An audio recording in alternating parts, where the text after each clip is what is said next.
NMR and I carbon really 14 gas. appreciate your work. Thank you. One more thing I want to ask you. What about power density and energy density if you have gone through supercap? Because I am also working in this field. I have Yeah, published yeah. some couple of papers. So related in supercapacitance, in specific capacitance is not a big challenge right now. The Yes. big challenge is energy density. So what was Yes. the energy density of your materials? How much you are Okay. satisfied with your result? No, Dr. Gower, you are right. The still we are not satisfied with the density actually. Okay. If you will see that it's only little bit we have achieved. Okay. So if you will see that we have only used the 5% of reduced graphene. If you will increase, what will be the effect? Actually, it's not, we are not getting the good result if you are increasing that one. But why? That's, I don't have the answer of that one actually. Okay, Dr. Govar. Hello. Dr. But Gohar, your any other voice is question? cutting. I don't know Uh, why. This, yeah. I this mean that the same voice thing is which. anyway. Okay. Thank you so much, Dr. Mazhar. Thank you, Dr. Wasi. Thank you so much. I am Okay. waiting for Dr. Mazhar now. Thank you so much, Dr. Wasi. So our next speaker will be Dr. Mazharul Islam. He is an associate professor in Department of Chemical Engineering at College of Engineering. So, Dr. Mazhar, over to you. Assalamu alaikum and good afternoon, everyone. Let me first share.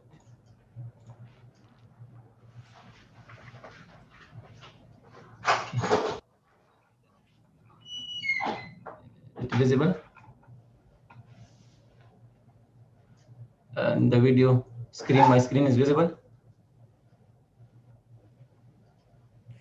Yes, sir, it is visible. Oh, okay. Thank you so much, Dr. Najam, for settling all this in nice gathering in Symposia, and really a very interesting step from the Far University. And I hope it will increase the research activities and will boost the current enthusiasm of our researchers and will take us to new levels. So we are working in our lab basically in recycling and reutilization of waste material, and want to produce some important biological product from that. So the current work which we are going to present here, it was about production of bacterial cellulose from waste resources. Now let's see, because you know that waste management and waste resources, this is a global problem everywhere. If you just see it in Oman. So I took a study from Sultan Qaboos University, the old one. We can see here that around 27% of municipal waste, which is around 57 million per year, that are lost per year. Beside that, like an average Omani family, it is consuming 205 Omani Riyal per month, and out of each 850 gram of food items, 184 are lost. Now we can see that last of these things, last of all these food items, it causes two important problems. Economical loss, of course, we understand, like any food which is lost in our homes or in big malls, okay, or in companies, of course, it's a big economic loss. Beside that, we can see all these, I just gathered these examples from the food waste. They are basically a habitat for insects and microbial growth. So anywhere, if these things are dumped, you can see a lot of microbes will grow there, which can cause environmental and health risk also. So this is a very a big global challenge these days, how to overcome these waste, to reutilize them or to manage them properly, which can come up with less economic and environmental effects. So we from few years we are trying here in our lab to how to utilize these waste materials for developing some important industrial or economical products. So what we are doing, we are trying to collect those waste materials of different resources and convert them to a biopolymer called bacterial cellulose. Okay, these are the two things, how to manage, either to reduce the food wastage, which is I mean quite difficult part, although efforts can be done in here, but we are focusing on reutilization of these food waste for some important products production, which can cut the economic loss and also which can enhance the which can remove which can enhance the economy, plus which can reduce the environmental hazards associated with them. So what we are working on bacterial cellulose. Just a quick introduction. We most of us will be familiar with the cellulose. If we can see around, cellulose is this molecule which is made from glucose, a polymer of glucose. Okay, and most part of the plant, it leaves, bark, etc., it is made from cellulose, and it has very big application in our daily life. Most of the things, wherever you are sitting, if you search around, the doors, paper, discs, most of the things, they are cellulose based. Our clothes, most part of that is cellulose. Plants are the basic main source of cellulose. From everywhere it is collected from plants. However, there is a problem that plant cellulose, it is not in the pure form. It contains some impurities called lignins or pectins or hemicelluloses. So then 2 centuries back, another form of cellulose was discovered, which is called bacterial cellulose. And this cellulose, it is purest form of cellulose. Instead of plant, certain microbes are there available in nature, but they are very specific, which have the potential to make that cellulose. What is produced by plant, same cellulose is produced by certain bacteria. Now, how they do? Suppose this is structure of bacteria, and they utilize various types of glucose, fructose, or other type of sugars, and inside their body, either fructose or glucose, they pass through different enzymatic steps of development, and it reach to, at the end, they polymerize to cellulose. The cellulose, small cellulose link, they come out from the cell wall of that bacteria to the outer environment. Then they link together, forming microfibril. Then these microfibril, they develop into bundles, and these bundles, they develop a full sheet, which appear after 2-3 days in this form to us. So we are trying in our labs, we are trying to develop, we are basically developing these cellulose sheets from various types of waste. Okay, why we are focusing on that? Not only to utilize these waste material, but also we have seen that this bacterial cellulose have a lot of application in different fields of life. If you can see, this bacterial cellulose which we are producing, and it can be used in different types of food products. It can be used in medical fields for treating wounds, their regeneration, or developing some artificial organs. Also as a facial mask, it is used to develop various type of facial mask, and due to its certain features like water holding capacity and keeping in the liquid absorbing capabilities, drug loading capabilities, these masks are used, very important for curing the acne or some diseases of the skin. Besides, there's some other products that you can see, cellulose, some clothes, okay, are different types of filter papers, etc. Are many other products, electronic products. These are also developed from cellulose. So it have a lot of application in different fields of life. Just for I will mention few important, these are the few products which are developed by our students in the lab. This cellulose was developed, produced from various type of waste, and then it was by different FYP student groups. They developed different types of products from that, like facial mask, some small scale clothes, and these purses and shirts, etc. So, but I mean, why I want to put this slide here, just I want to show that it has the capability. This work can be scaled up for real products development in even in Oman or anywhere. If this process can be scaled up, it can come up with good products, marketable products. Okay, so this BC, biocellulose or verticellulose, it has two main limitations. Although, as I told you, it's very important product, but it has two major limitations. One is its production cost.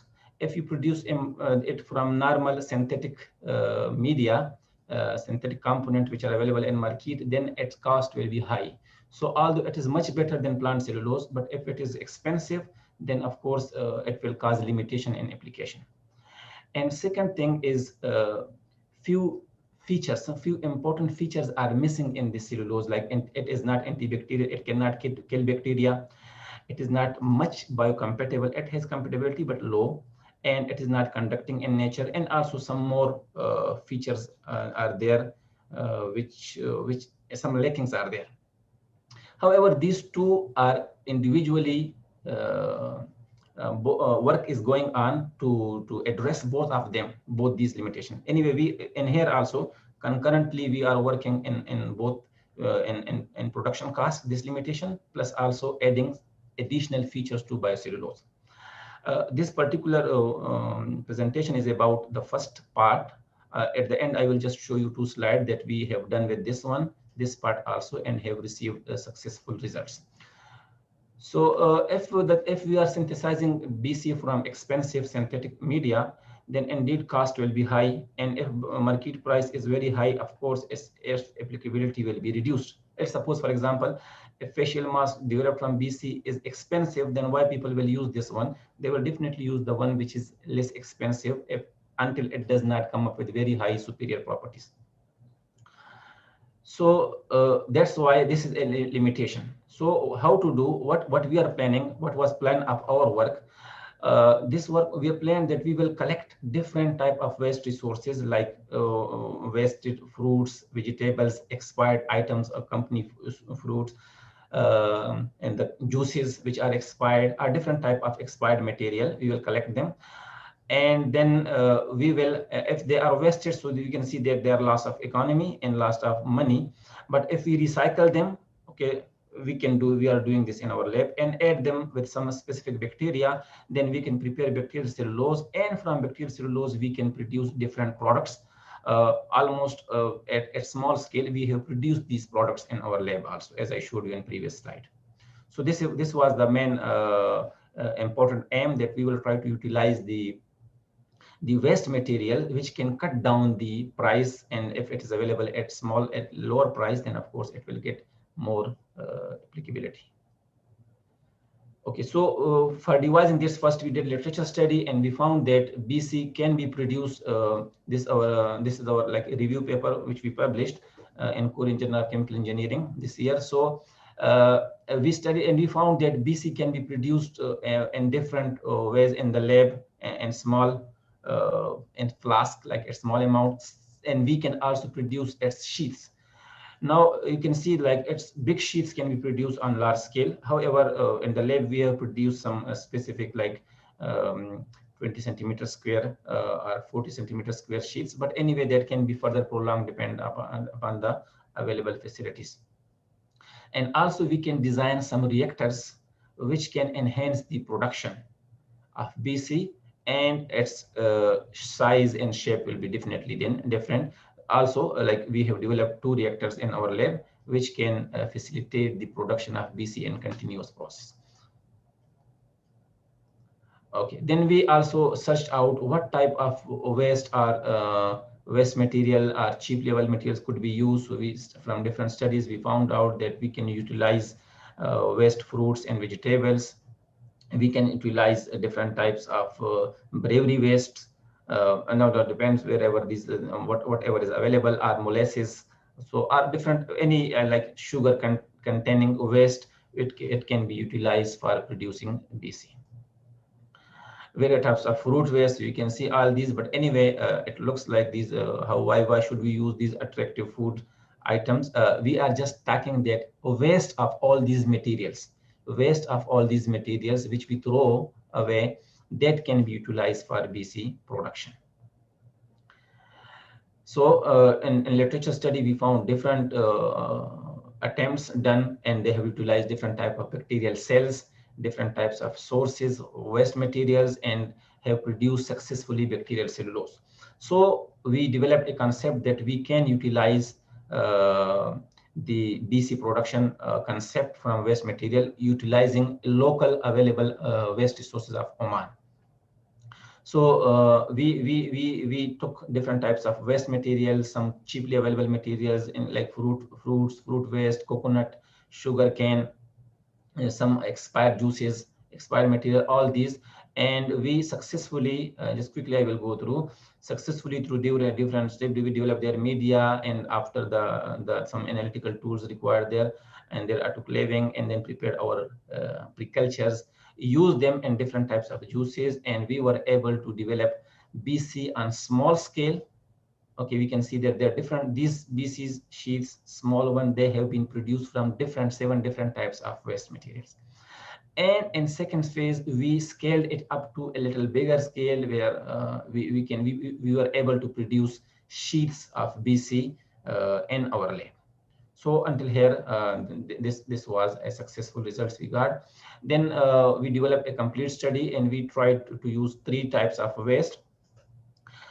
Orange juice waste, which is like company juice, which is expired. So we collected those expired juices, because anyway, we have conducted a study with different companies here like Al Safa and others, and we came to know that these expired materials are ultimately dumped, they are thrown away. I mean, to something, they are not reused again. So here we try to reuse them. We took those expired juices plus sugar cane, because it's commonly available and it's a cheap source, and coconut water, which is available here in Salala. We took these two sources and compared it with the control BC, the synthetic one, which is available in market. We checked its different parameters. The specific was its glucose contents, I mean sugar contents. So some of them, they were rich in glucose, some of them were rich in fructose and sucrose, but overall sugar contents were like, we can see in this table that the synthetic one, which we are producing, it contained 10 gram glucose total sugar, and then 11, 16, and 5. So it was less or more. But anyway, we try to utilize now this media prepared from these 3 types of waste for BC production. And once we produce, we found the production total from synthetic is about 2.75 grams. And then we can see comparatively, we produce from all successfully almost relative to that control media. And the percent sugar conversion was like 27%, 21%, 20%, and 31%, which was quite nice. Okay, I mean, it can give a good insight that yes, successfully we can utilize these raw materials are these cheap materials, and we can produce same amount of BC as produced by from the control. But anyway, this was production. Next, we studied their structure also. The structure is matching or not matching.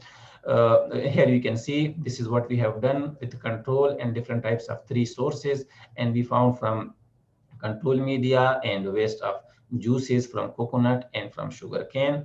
And same thing, we scaled up and we produced in the big sheet. You can see this thick sheet is of bacterial cellulose, which was cleaned, and we utilized them in different functions.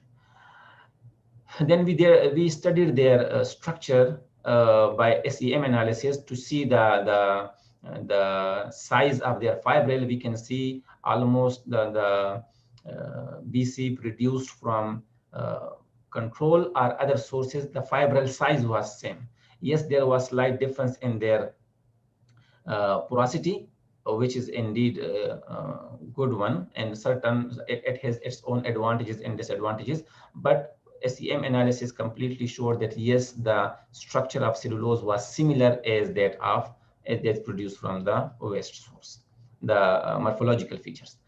For further confirming that is there any impurities or maybe these fibers could be of some other material, we took the XRD analysis, because XRD is the best possible tool which can give you exact figure out that either this peak is for cellulose or for some other materials. So we can see the black one is for control, and usually BC cellulose, it gives us two major peaks, one at 14 degrees and other at 22 degrees. We can observe these peaks were available for all sources from which we produced. So they further confirmed that yes, the bacterial cellulose which was produced is this bacterial cellulose, this peak number 1 and peak 2, this clarified that yes, it is exactly same cellulose which we producing from controlled synthetic media. We checked its porosity and its water holding capacities because these are the important parameters for their biomedical application. So if you see the porosity, we can see that the control porosity was quite less. We can see most of the control, the black dots, they are in the range from 10 under 100 angstrom, but we can see a little more porous material, the green one, blue and red one, in the higher range. So porosity, as it was seen in the SEM images, also porosity was higher. So what this porosity is now doing, because of high porosity, we can see that water holding capacity, liquid absorbing capabilities of BC was higher than control, which is very a nice and interesting point. We saw that control, its water holding capacity was 100 grams per gram of BC, but we can see with other sample, it can reach to around 120 gram per gram. And if we see its water release rate and its water holding capacity time, so we can see that it can keep, almost all samples can keep water for around 60 to 80 hours, which is really interesting in its medical application, because if you apply some medicine on bacterial cellulose, it will not dry quickly, and if it is applied on some wound, it can keep wound wet for suppose a day or two, which is required application in medical field. Additionally, we also check the mechanical properties of all types of BC control and the one which was produced from waste resources, and we found that the mechanical properties were almost same like the control one. So I mean the mechanical strength and strain, it was almost in same range with slight deviation. So this is acceptable, and from here we can guess that developing bacterial cellulose from such waste material, these types of waste is quite nice idea, and it can definitely reduce the cost of BC, and thus it can enhance the application in market. Okay, the second limitation which I told you, our focus was on previous one, so I explained that second limitation was that BC does not contain some properties are missing, like antimicrobial properties or biocompatible properties. To overcome those problems, we use composite of BC with different nanomaterials and polymers.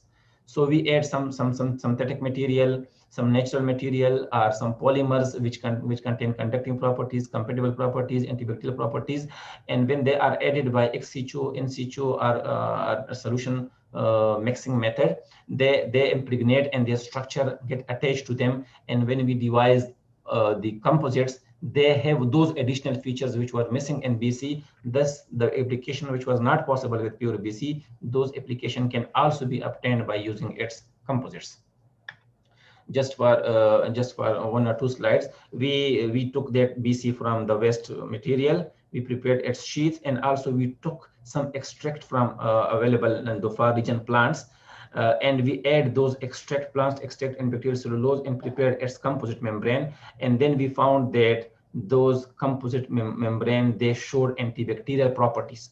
So by using simple available local available materials, we can enhance the properties, and we can add BC with some additional features. This is one work which is just accepted in journal.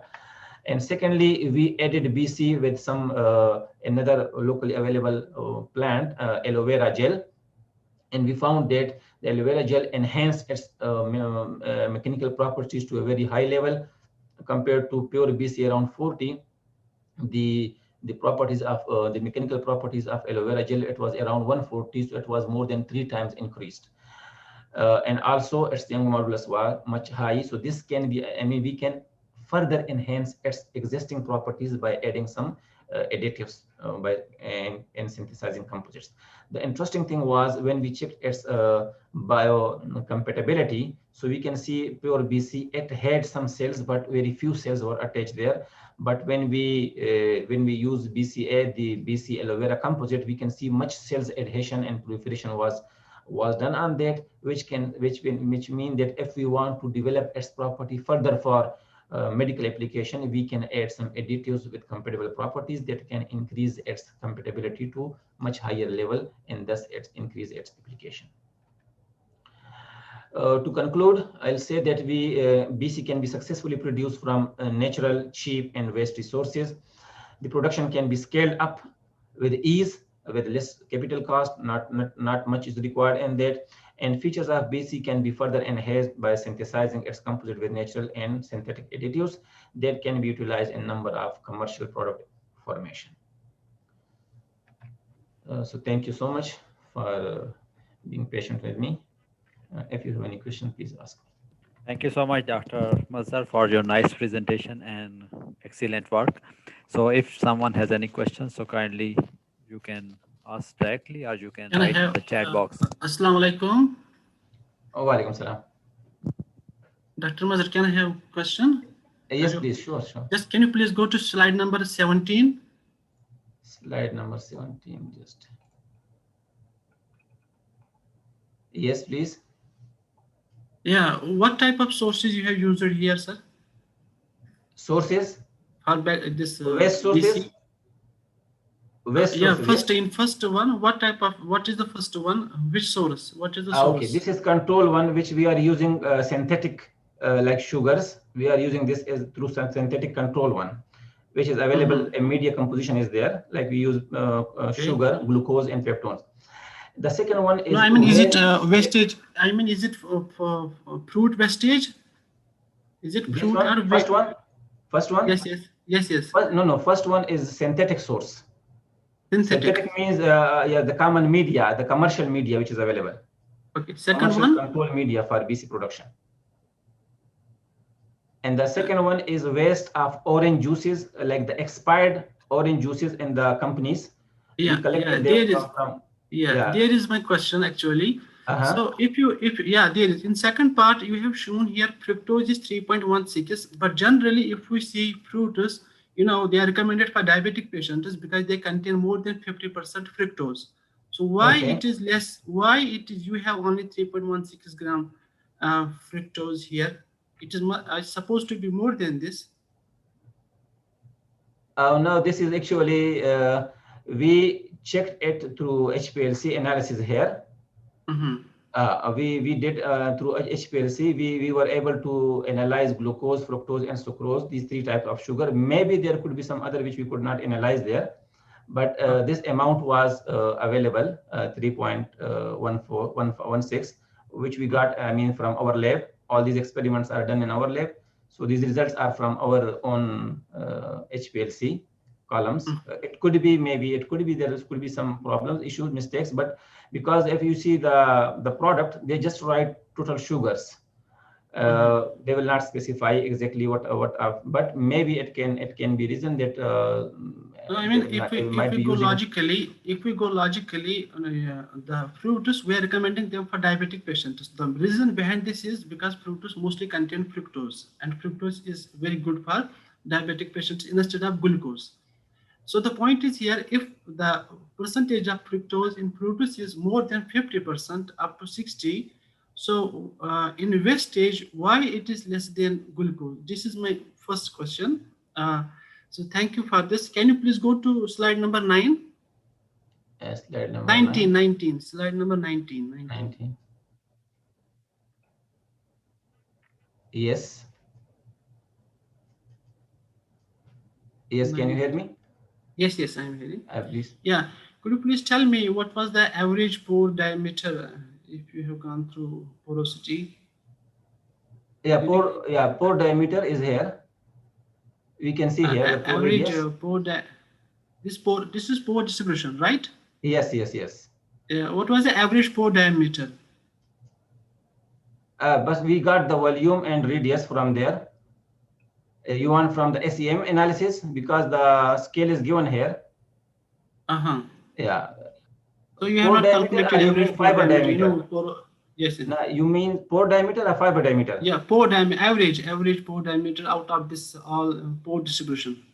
That I think that is missing here, but because pores are, we can take average. This is true. Otherwise, the pores are not similar. There will be, I mean, like different type of pores here.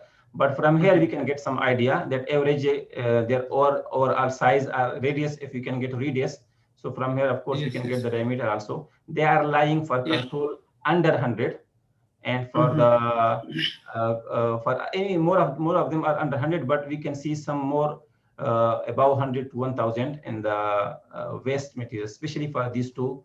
We can see from the SEM also that there are more pores here, and some support can be obtained from the pore size analysis data also. Thank you. Can you have you gone through surface area study, BET surface area study? Which one? Sorry. Dr. Mazhar, are you hearing me? Yeah. Have you gone through BET surface area analysis?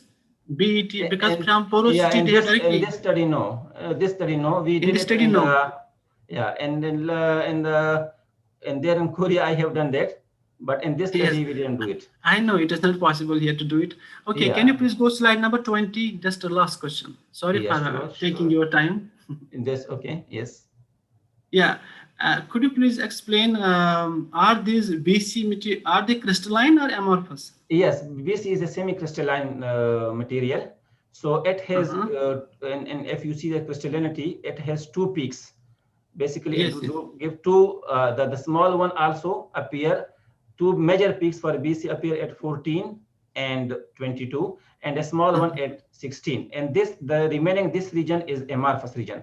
So when we calculate porosity, then we calculate the relative between the relative density between the porous, the relative area between these peaks and the amorphous peak. Amorphous peak is not visible; it is here. No, if they are amorphous, then the peak should be broad. You know, like a camel hump. Camel hump. It should be like this. Why it is intense peak? No, the peaks is not for, and this is not for amorphous. This is for the crystalline part. Amorphous peak is not shown.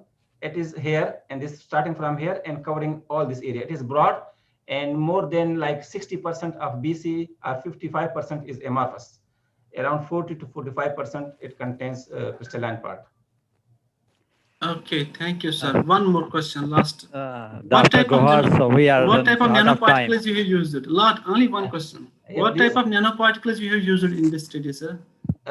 I have so far used, and not in this study, but I have before used silver, titanium, and zinc oxide nanoparticles.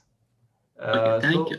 Yeah, thank because you, they have antibacterial properties, and we can utilize them for curing some wounds and the infected environment. Thank you so much for your nice presentation. It was really amazing. Thank you so much. Thank you so much, Dr. Mazhar. So this, because we are short of the time, so thank you so much. So we are going for the next session.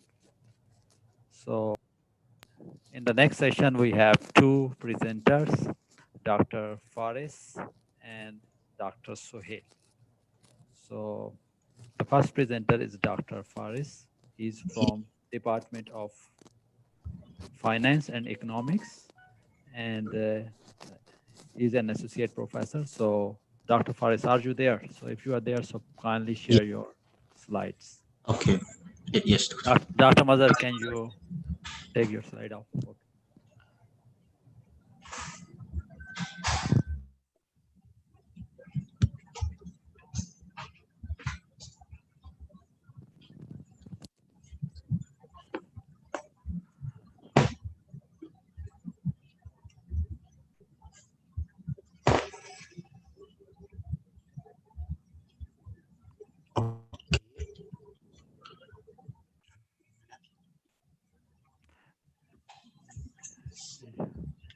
Yes, Dr. Faris, it is visible. Your slides are visible, so please go ahead.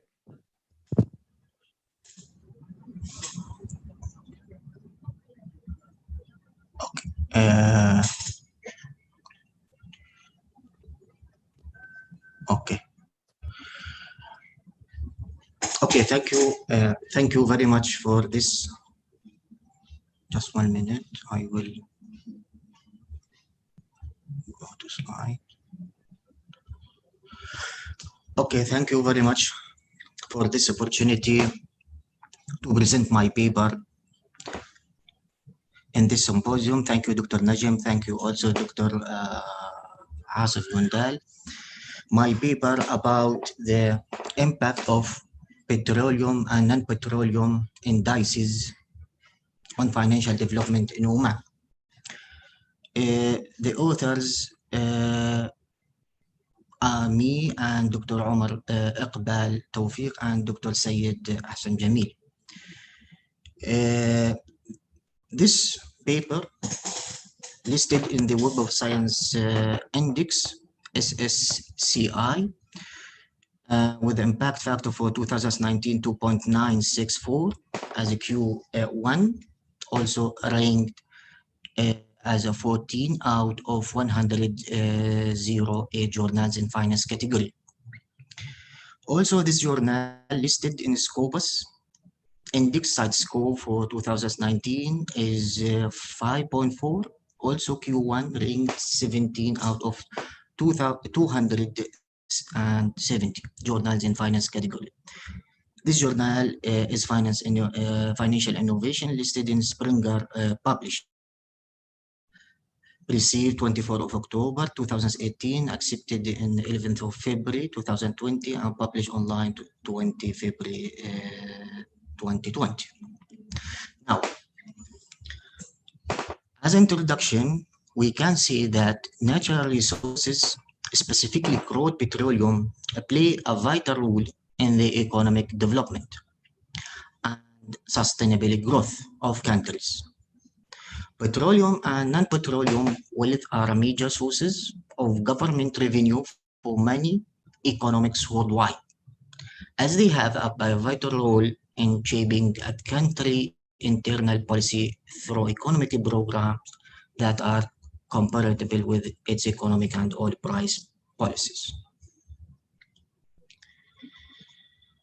Among natural resources, petroleum and non-petroleum wealth determine a country's economic policy and trade relations with other countries, especially in most of items of economic as imports, exports, and balance of payment, trade balance also. So therefore, many oil-dependent countries, including Oman, rely heavily on oil sector revenue to finance infrastructure projects and achieve sustainable development. However, there are concerns regarding the sustainability oil wealth, resulting from the decline in revenue. This is the main reasons. Decline in revenue during the recent global financial crisis. Also, this decline may be happened in different periods of time. From time to time, maybe some chop in the oil prices. So we need here in this study to highlight the about the non-petroleum activities, if there is any effect in the financial development. So as you know, GCC countries here focusing on development of non-oil countries. Also, we need to focusing about oil and non-oil. The global financial crisis 2007 and or 8 made many oil-reliant countries realize the perils of global economic slowdown and its negative impact on their own economic growth, which could potentially lead to social unrest and unheavy. Therefore, these countries have realized the urgent need to diversify their revenue sources and reduce their dependence on the petroleum sector. So the main point here, how we can make diversification, is the diversification benefit to Oman or not? Now, the problem of a study that finance and banking are considered important for developing other sector. However, the development of bank credit is not sufficient to classify a country as advanced. Rather, it is a reflection on long-term survival through the provision of competitive services to customers. A long-term view explains the concern of Oman regarding sustainable development. As you know, Oman Vision 2040 focus also on sustainable development goals. And we need to sustain all the industrial sectors in Oman. Recently, all GCC countries have started working toward achieving sustainable development goals, but to date, no study have investigated both petroleum and non-petroleum indices or activities. Under each item of this, there is some activities as a whole of GCC and their impact on financial development as a proxy by banking credit. The objective of the study aims to address the literature gap by focusing on Oman over the period 1978 to 1917 as 40 years. Its importance lies in its aim to analyze the activities of oil and non-oil sectors in an attempt to highlight which activities here have positive and significant impact on financial development of Oman, as well as the reasons behind the diversification of its industrial sector. The importance, in short, most studies have not comparatively discussed petroleum and non-petroleum policies. So also furthermore, financial development proxy in regard to bank credit has not been discussed as a dependent variable, as most studies have discussed economic growth proxies instead of financial growth.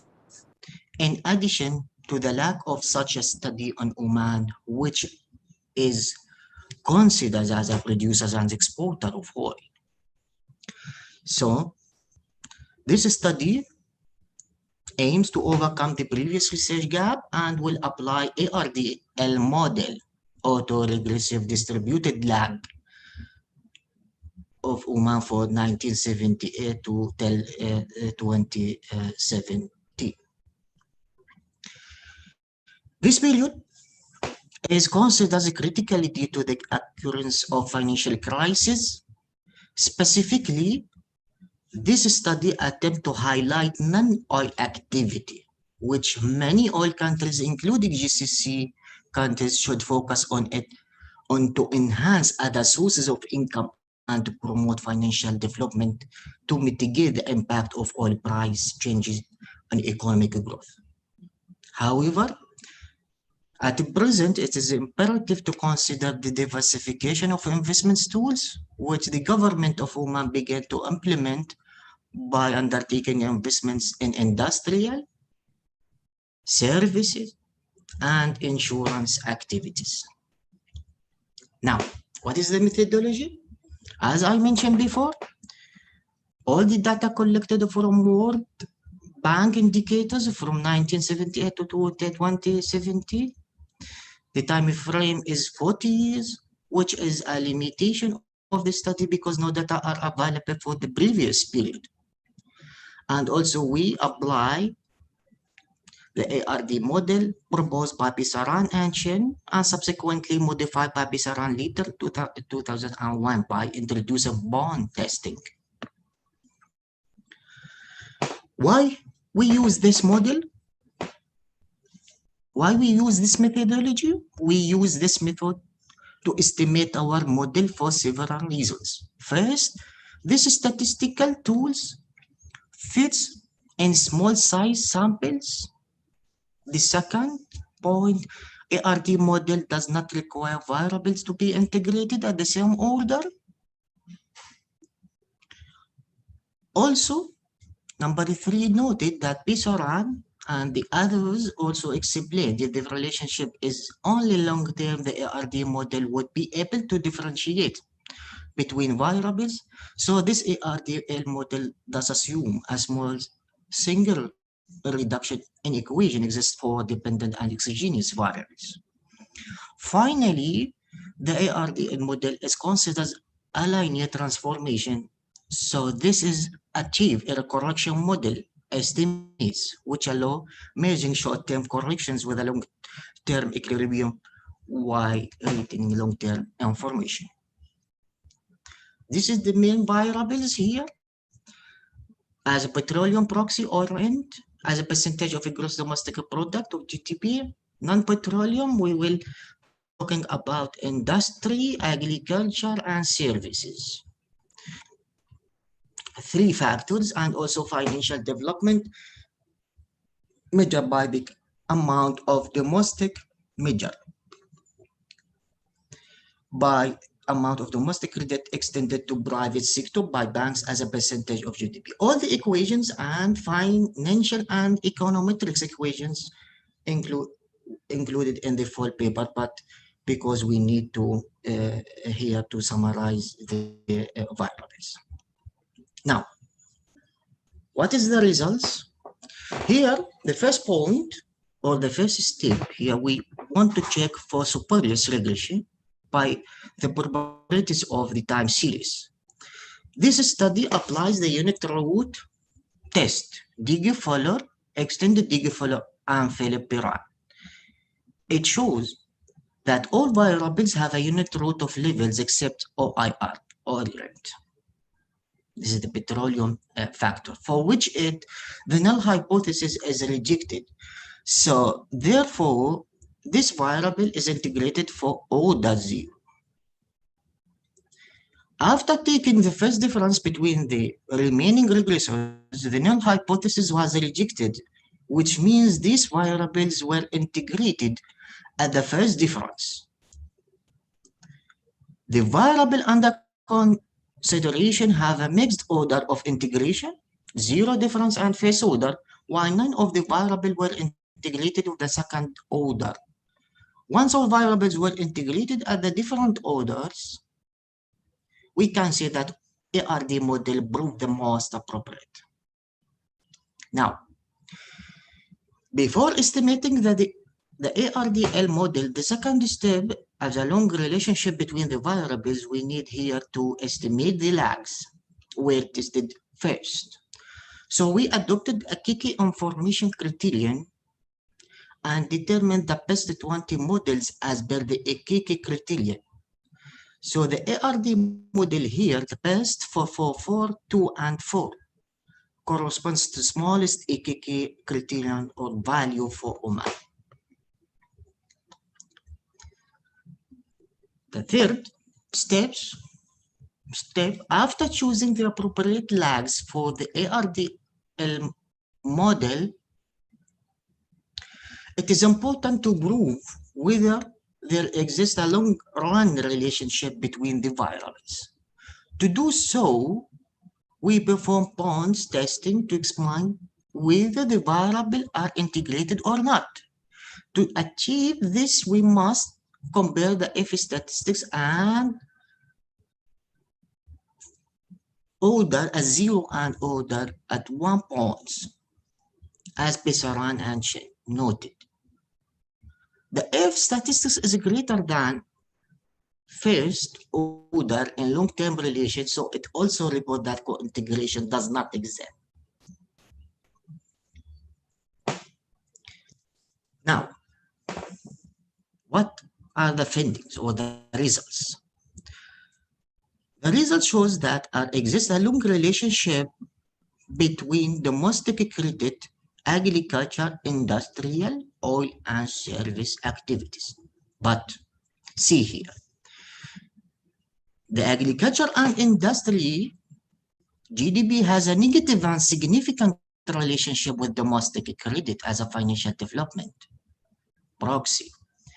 The empirical results show that an increased agriculture and industrial activities by 1 person's lead to 5 persons and 3 persons decrease in financial development respectively. That means when agriculture increase increase will decrease 1%, 5%, and 3% decrease in industry.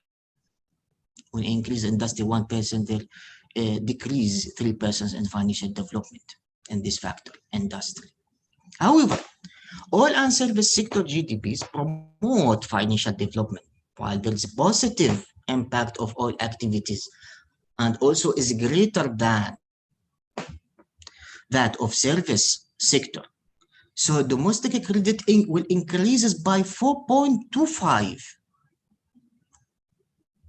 when all GDP increases by 1%, while increase the service sector in Oman lead to 1.38% improvement in financial development.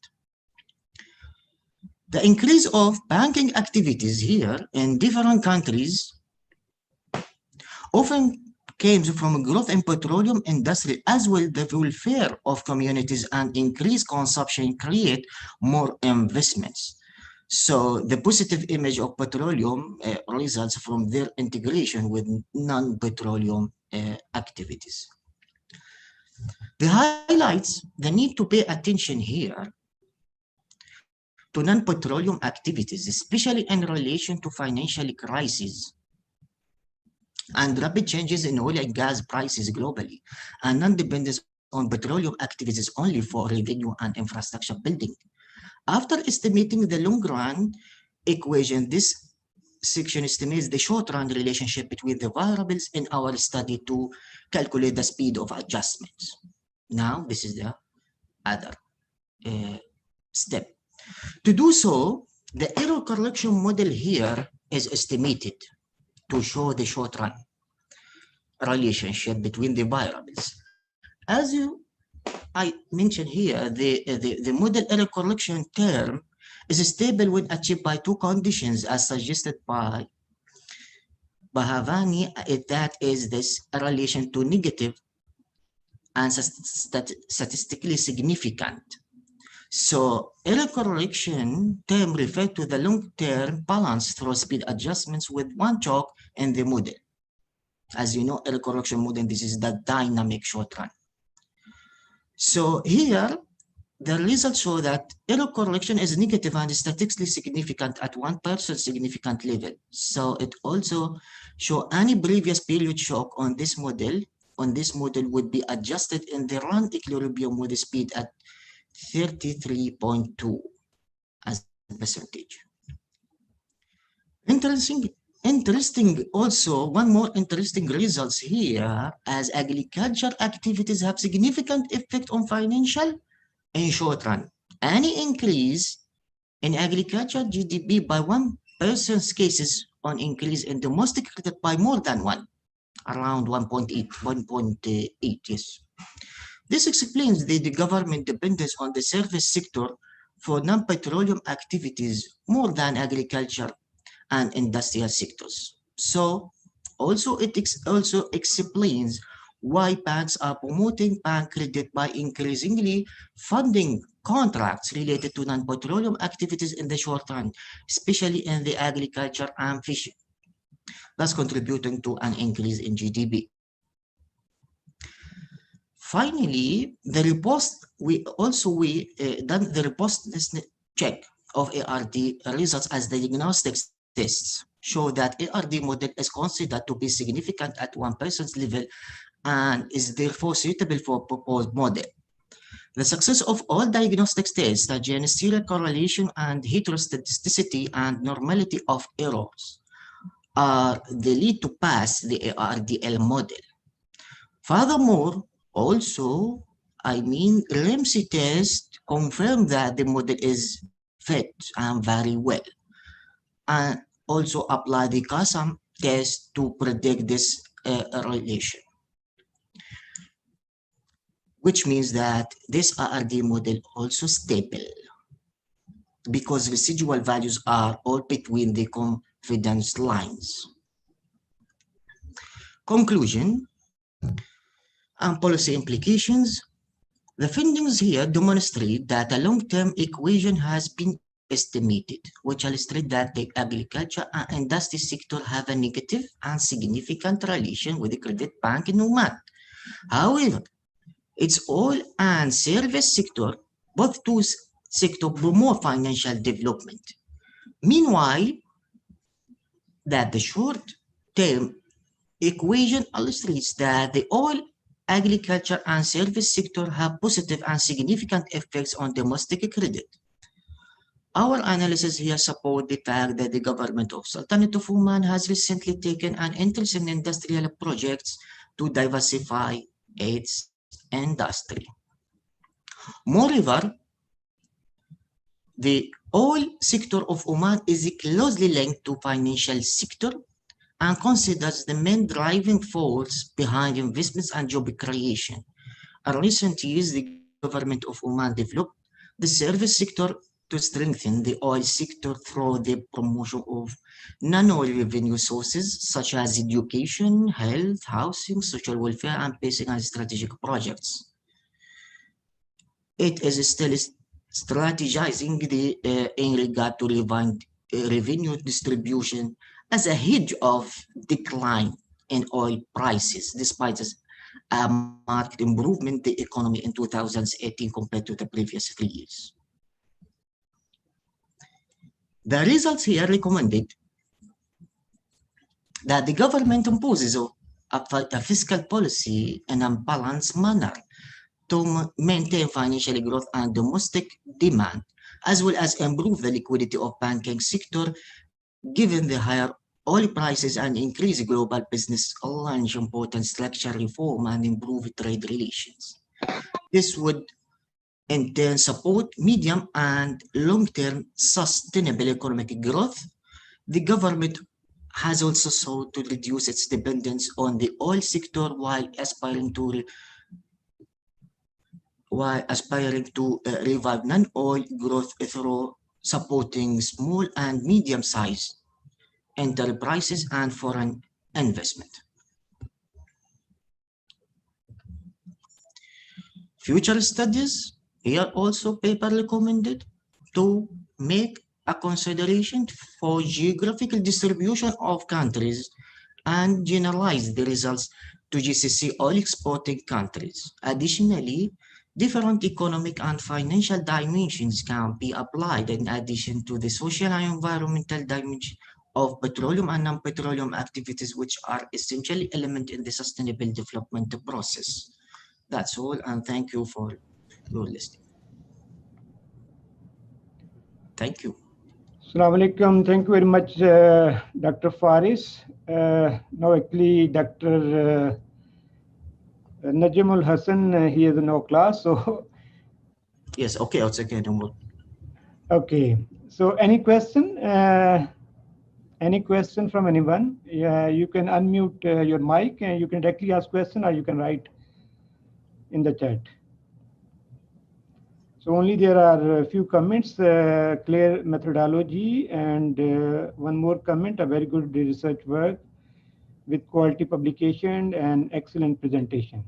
Thank you. Yes, any other question? Thank you.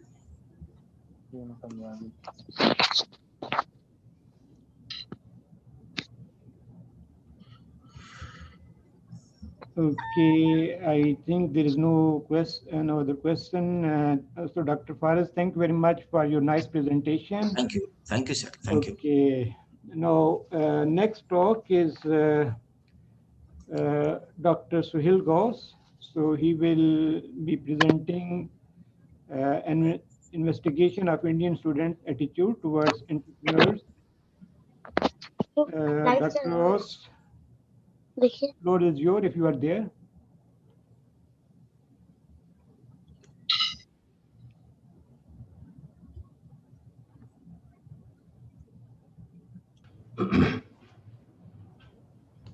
Yeah, Dr. Faris, please, leave the screen.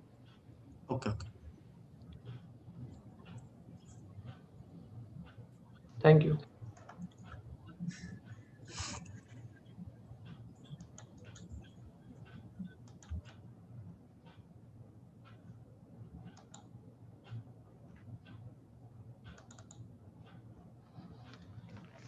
Yes. Yes, dear colleagues, Assalamu alaikum and very good afternoon to all of you. I am Dr. Sohail Ghaus from Department of Entrepreneurship and Marketing, College of Commerce and Business Administration. Before I start my presentation, I would like to thank the organizers of this symposium and all the people who initiated this thing. Okay, it is a very good platform for sharing the research and valuable information inter college. Okay, and now I will start the presentation. My presentation is about my recently published research paper, which has a title "An Investigation of Indian Student Attitudes Towards Entrepreneurs and Managers." This research, I was the co-author along with Dennis, John, Francisca, Michael, and Shannon. They all are from United States, and I'm the only one from Oman. And this research was conducted in Indian context, and further it was made a comparative study between the Indian data and the American data. Okay. Here is the citation of the paper. Okay, it was published in 2020. Sorry, I have written to the 2019. So it was published in a Journal of Entrepreneurship in Emerging Economies, which is an Emerald Journal. Q1 is Scopus and is ranked as B grade journal in ABTC list. So let us start about the topic. So I will begin with the ongoing stream of the research. I think my camera, okay, wait, please.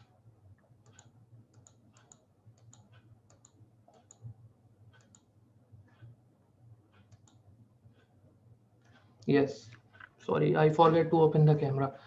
Yes.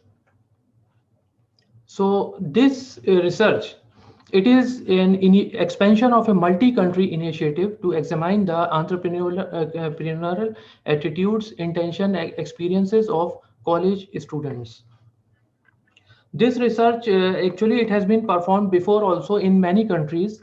It started with America, United States, and it was conducted in other countries like United Kingdom, in France, in Czech Republic, uh, in Russia also, in Australia, and I think this Indian study, it is around 7th or 8th study in this series. So before all these people, the other colleagues, they have conducted these studies in different countries. So this is especially a Indian context study examining the entrepreneurial attitudes of the university students. Although we have a lot of data available on entrepreneurship regarding different countries, and for this data there is one body by the Babson College, Global Entrepreneurship Monitor, which is commonly known as GEM. It has done a very good job of collecting the data in different countries, but there are only few studies which are culturally based. Okay, and uh, investigating the entrepreneurial attitudes of the university student, especially in the cultural point of view. So in this specific study, we have investigated the perception of the university students in India towards the business managers and the entrepreneurs. Basically, the theme is that we have investigated the students, the university students, mainly in in the business college and in the engineering college, students of BTech, MTech, and MBA. And we have investigated these students' perception, how they think about the working, or you can say the ethical standards of the entrepreneurs and the business managers. Entrepreneurs means the people, they have their own business, and business managers means those people who are employed in companies and they are working on salary. So what is their What is the difference between them when they are going to uh, take decisions related to the business?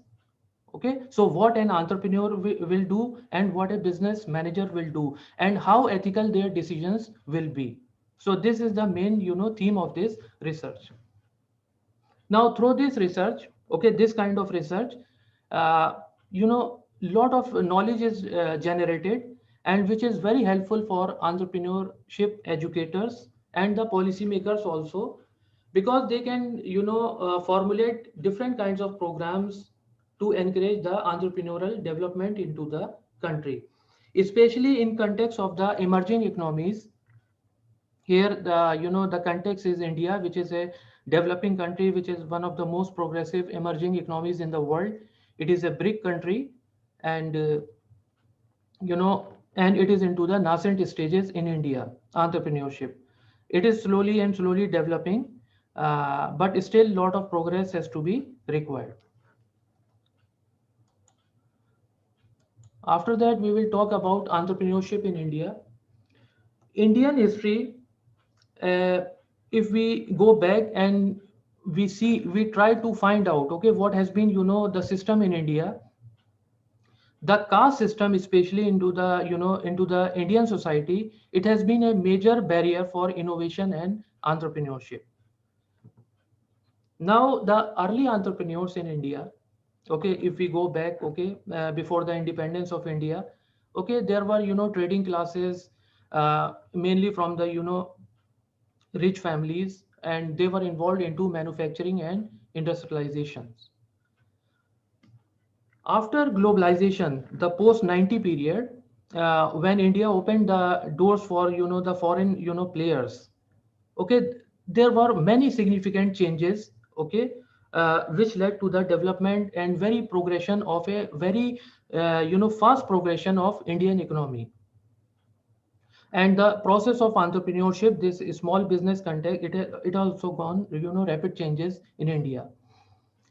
Past barriers for entrepreneurial growth, they are eroding, they are deteriorating, because the new generation of entrepreneurs, they have come up, okay, especially after the digital revolution. There are a lot of people who are who have started their firms, or you can they have started up startups into through the social media, technological based startups. And the most important is the IT industry, okay, which is one of the globally recognized industries in the whole world. And if we talk about the gender point of view, that thing is also increasing, and in the last 20 years, the percentage of female managers in India, it has nearly doubled, okay, which is very positive growth. After this, we will talk about the ethics in the business. Okay, so what is the main crux of this paper? We will talk about the ethics. So we should have a background about the ethics in the business. Okay, from this paper only. Okay, this paper, this is our paper, this current paper, and we have posited that different perspective on ethical understandings of entrepreneurs and business managers are very important.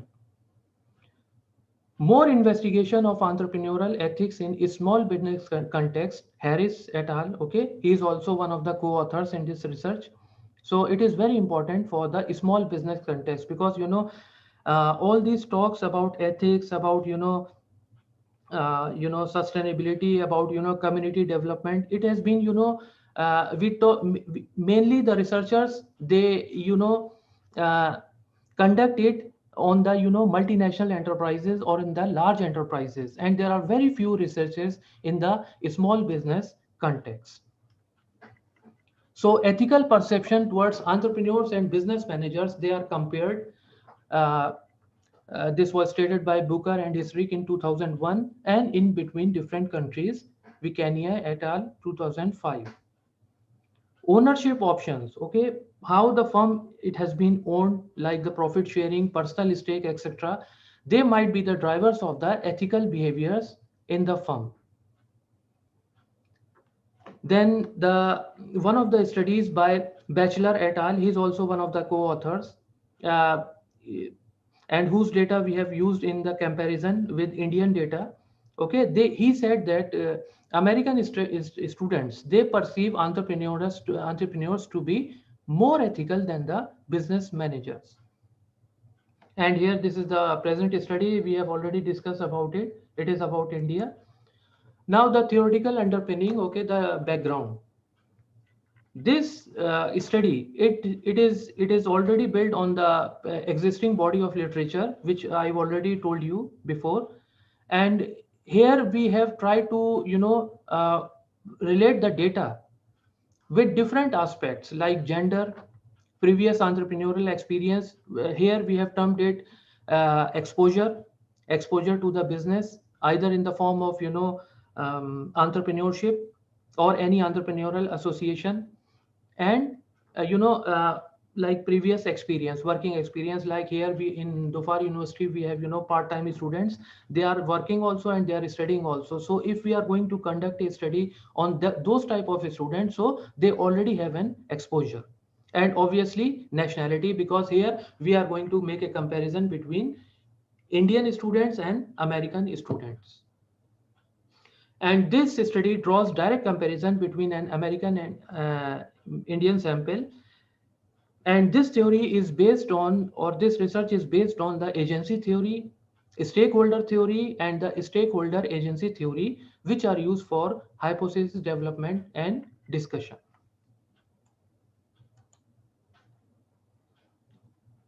Then we will talk about the stakeholder theory. Okay. Organization should address all or a set of the stakeholders' expectations, either all or the prioritized expectations, which was posited by Brenner and Cochrane in 1991. And the decisions, the organizational decisions, according to this theory, they should be based on the interest of the stakeholders, which was proposed by Jensen in 2002. There are 5 groups of stakeholders, okay, on which this theory is based. They are the shareholders in the company, employees of the company, suppliers of the company, customers of the company, and the overall community which is being served by that organization or that company. So they all are the stakeholders, and all the decision, they should be based on the interest of these 5 stakeholders. This was proposed by Booker et al. 2003. Next theory, which is included into this study, it is the agency theory. In agency theory, we have 2 main entities. The first one is the principal, and the second one is the agent. Principal is the uh, organization, you can say, which is going to delegate the authority to other person, which is the agent, and that is the business manager, who performs some service on the behalf of the principal and addresses inherent conflict between the principal's owners and self-interest of their agents.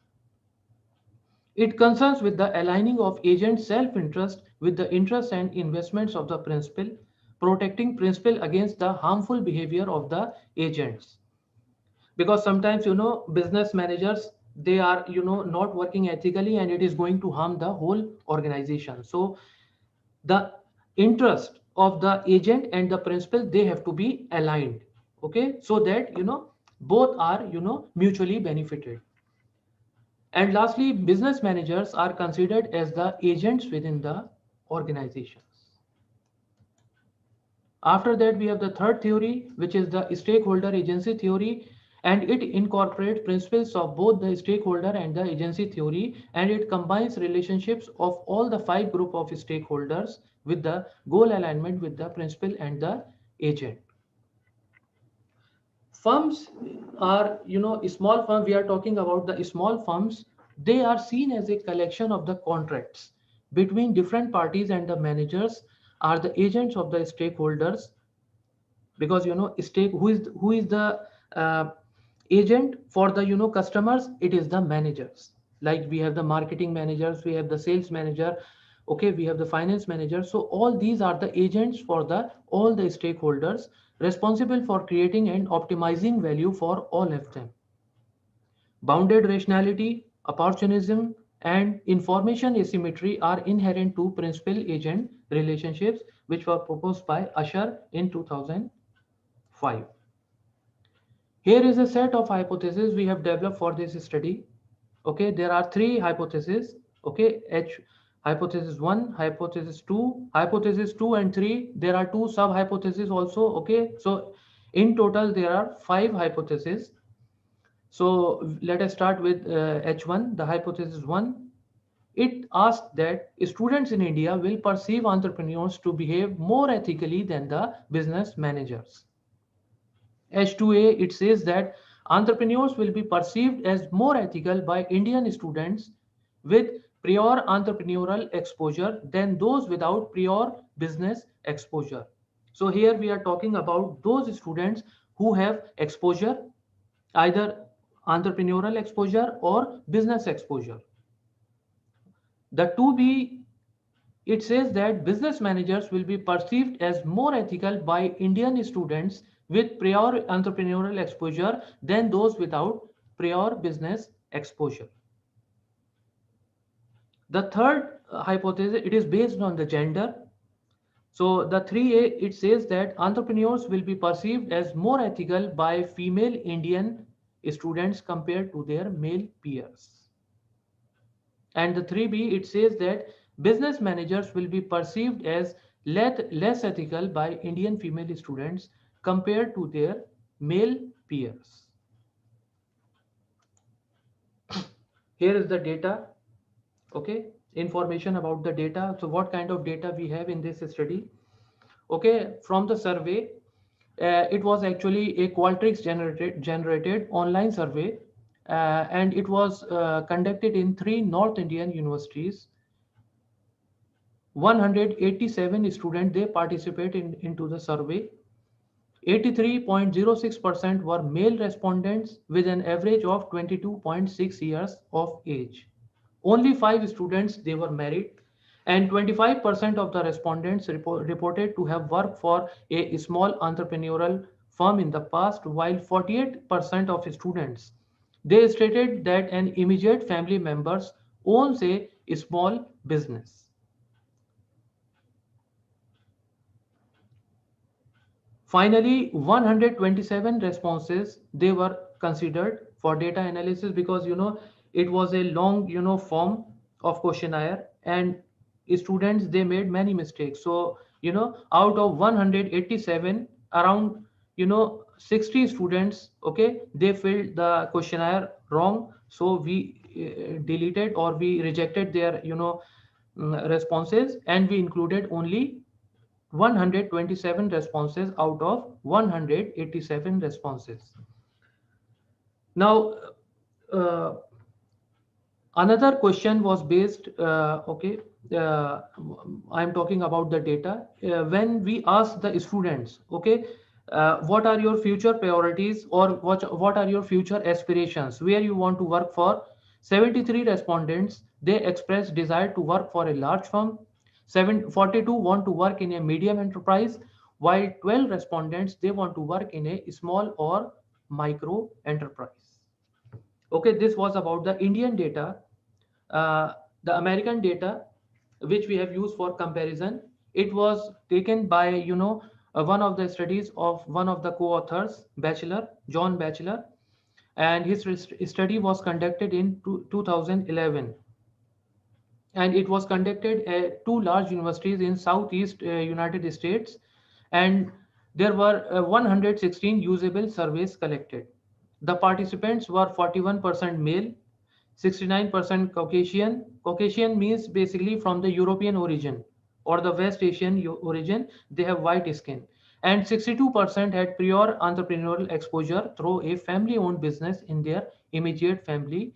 And the average age of the students were 26 years of age. Methods. Okay, what methods we have used into the study? So as I've already told you, here we collected the perceptions of 127 young adults towards the ethical behaviors of the entrepreneurs and the business managers from 3 universities in North India, and they were measured by the model proposed by Booker and Hisrick in 2000. 1. In this, scale, or in this questionnaire, better to say that, okay, there were 20 descriptors, behavioral descriptors, okay, and they were based on 5-point Likert scale, and students were asked to indicate the degree to which they believe entrepreneurs and business managers they would consider these actions as ethical. In the American sample, it reported high skill reliabilities for the perceptions of managers, alpha 0.96, and entrepreneurs alpha equals to 0.94. It was also high for the Indian sample for both constituents, managers alpha equal to 0.83 and entrepreneurs 0.81. And here, Man-Whitney U-test, which is a non-parametric alternative to the standard t-test, it was used to test the hypothesis for the dependent variables, the ethical items for each group exposure are from the same distribution, null using a Z-score. Okay, and lastly, the statistic was, it was gone through the Pearson chi-square for the regression. Here you can see the behavioral descriptors. Okay, there are 20 behavioral descriptors, which I've just told you in the last slide. Okay, there are 20 elements, or you can say 20 descriptors, like the use, code of ethics and decision making. Okay, code of ethics. It is for each individual also, and it is for each organization also. Every organization has some code of ethics. So use company services for personal use, remove company supplies for personal use, overstate expense account by more than 10%, overstate expense account by less than 10%, use company time for non-company benefits, give gifts, favors to customers and or suppliers for preferential treatment, accept gift favors from customers and or suppliers for preferential treatment, hiring the competitors' employees to learn trade secrets, divulge confidential information to outside parties, blame an innocent employee for errors, claim credit for some other person's work, someone who calls in sick to take a day off, employees taking extra personal time, the use of insider information for personal gains, authorizing selected employees to violate company's policies, failing to take action for employees violation of company's policy, falsifying the reports, fail to report employee violation of law, and willing to sacrifice personal ethics to achieve business objective. So these are the 20 sets, 10 each, 10 on this side and 10 on this side. These are the behavioral descriptors on which this study is based. Okay, and we have conducted this survey on the Indian student, which I have already told you. So here are the results. Actually, it is not possible, okay, to include all the tables here into this short presentation. So I have produced the hypothesis, and I have basically included only the important tables which are very highly relevant to this study. And those audiences, okay, who want to go through the whole paper, they are interested into this study, they can write an email to me, and inshallah I will email the full paper to you for your reading purpose. So let us talk about the results here. The H1, which I already told you, students in India, they will perceive entrepreneurs to behave more ethically than the business managers. Here, the results doesn't support H1, as a student didn't report any significant difference in ethical perception between entrepreneurs and the business managers. But in case of American sample, significant differences were reported, and students perceive the entrepreneurs as more ethical than the business managers. H2A, entrepreneurs will be perceived as more ethical by Indian students with prior entrepreneurial exposure than those without prior business exposure. There was no support again for this hypothesis. Wilcoxon ranked sum, Man-Whitney U test, and an equality of median test was employed, and no significant difference in item scores between individuals having prior exposure and those without exposure was found. Okay. H2B, business managers will be perceived as more ethical by Indian students with prior entrepreneurial exposure than those without prior business exposure. Here we have slight support from the data which supports the hypothesis, and this says that those who have been exposed to small business operations are more likely to report that business managers behave less ethically than those without exposure. 3A, entrepreneurs will be perceived as more ethical by female Indian students compared to their male peers. It was also slightly supported, and only one of the 20 items demonstrated a statistically significant difference in the median response and different underlying distribution between male and the female responses. Females reported with much more frequency that entrepreneurs will be usually willing to make the sacrifices. And the H3B, okay, the time is short, okay, I will be fast here. Business managers will be perceived as less ethical by female Indian students compared to their male peers. Here also we got the slight support for the hypothesis from the data. Females more frequently reported that business managers frequently make sacrifices to achieve business objectives. You will be surprised here because you know this H3A and H3B, they are contradictory. Okay, here the female student, they say entrepreneurs are more ethical, and in H3B they say that business managers, they are more ethical, and this was really surprising to us also. Results here, the regression results are here. The variables are the male, married, age, exposure, India constants are squared, okay, for managers and for entrepreneurs. Okay, and here is the results comparative study, okay, between the Indian sample and the American sample. Here we have taken for entrepreneurs, okay, these are the skills, descriptors, and here is for the business managers, okay, this is for the business managers. So let us come to the discussion. Result for the Indian sample seems to point in the same direction as the theory predicts, that is significant difference in the perceptions towards entrepreneurs and the business managers, with entrepreneurs viewed as more ethical. Prior research on Indian samples argued that the organizational constraints placed on business managers may restrict their moral development.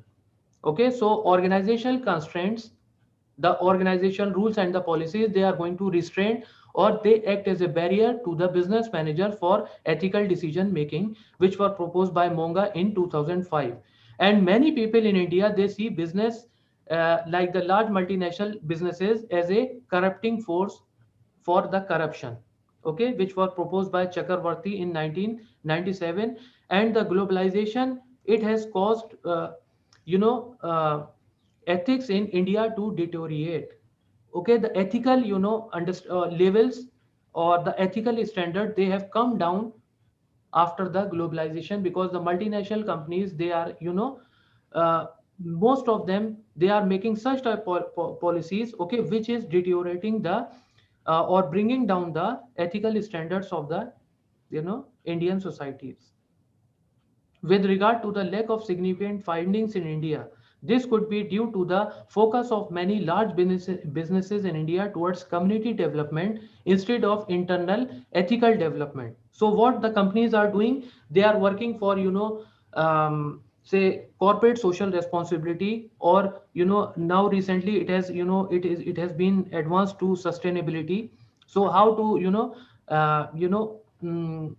design the policies for the future.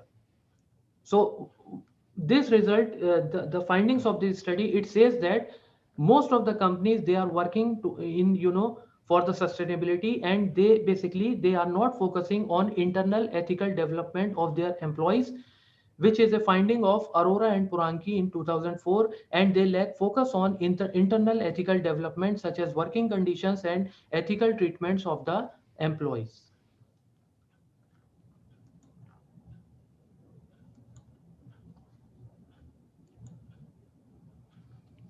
In American sample, we have clear demarcation between the perception of the student related to the business managers and entrepreneurs. This is because American student, they have more positive entrepreneurial mentors to learn from, okay, and they have greater access to the resources which provides a more optimistic view of the business startups. While in India, it is not the case.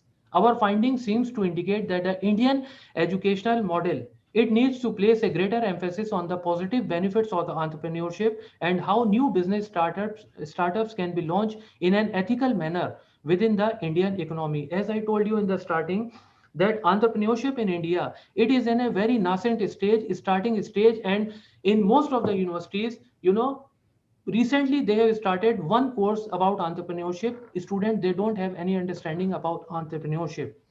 And and in the last slide I talked about the focus of the companies on teaching the employees about the sustainability and not focusing on the ethical development. So this may include changes in the economic policies within the country to encourage and promote entrepreneurship as a viable and ethical career path for the young people. So it is a very important, research study, especially for the policy implications. Uh, the government can, encourage and promote the entrepreneurship as a viable and ethical career path for the young people, because uh, entrepreneurs, they are perceived as more ethical as compared to the business manager. Here are the implications. The reliance of the Indian companies on community building activities is not sufficient to sway the attitudes of their communities, and these organizations need to spend, as recommended by Mahajan and Mahajan in 2016, that more time injecting the values into their employees. Thus Indian entrepreneurs and business managers, they both need to focus more on internal ethical issues moving forward. And here is the future directions for the research. It should delve into what cultural and behavioral causes may have led to these differences. So, for instance, like the branding and the marketing campaigns in the US, they are more effective at showing the perceptions of the US millennials, due to which they have more better understanding towards the business managers and entrepreneurs. And thank you for listening to my presentation. I invite the queries, questions. If you have any question related to the presentation, please ask me. Uh, I would be happy to answer your questions. Please.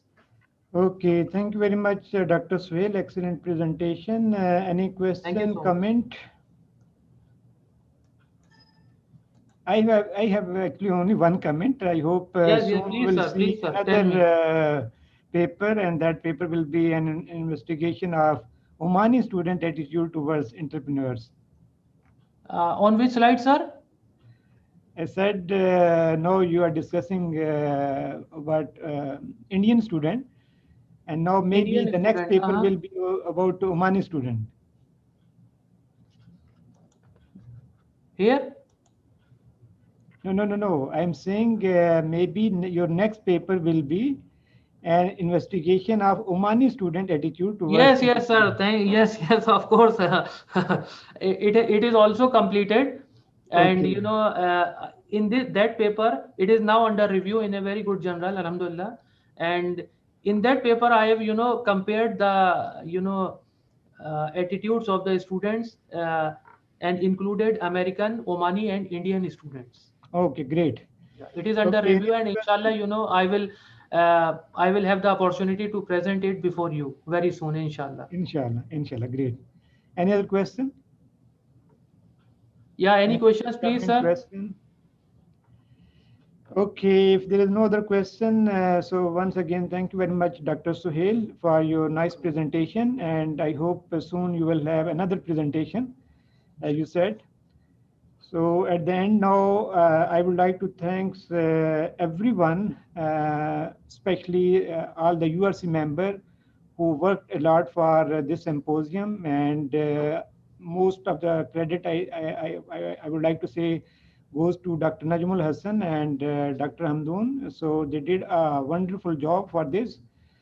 And secondly, I would like to thank all the participants, all the speakers. I think all the speakers, they did a wonderful job, excellent presentation.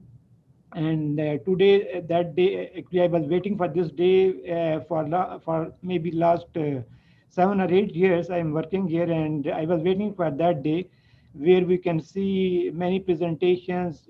Today it was looking like we are in a conference or we are in a symposium.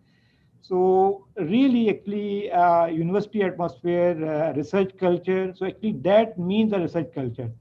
And inshallah, soon we will have another second symposium, and this will continue with help of all our friends here, all colleagues. So please keep up the good work, and soon, inshallah, we will have a second symposium. And regarding the second symposium, definitely it will be all the approved grants. Uh, Anyone who has the approved grant, so he can participate. But maybe we will discuss in URC meeting that even, for example, if someone has not approved grant and he want to present his paper, which he did not get a grant, but he want to present. So I will encourage also those faculty members who want to present their paper. Because in this way, actually, research culture will come in the university. So today, actually, I was very happy to see the discussion going on, question answers, especially when Dr. Gori was asking question to Dr. Mazharul Islam and Dr. Wasi, and very, very good comments. And because from this, actually, we can learn from each other. Whenever someone will ask question, maybe we will think twice. For example, whenever I most of the time I said, if you want to learn something, just start teaching, because when you will teach someone, then you will learn, and you will learn more. So that was the main idea, and so we will know all of our other colleagues.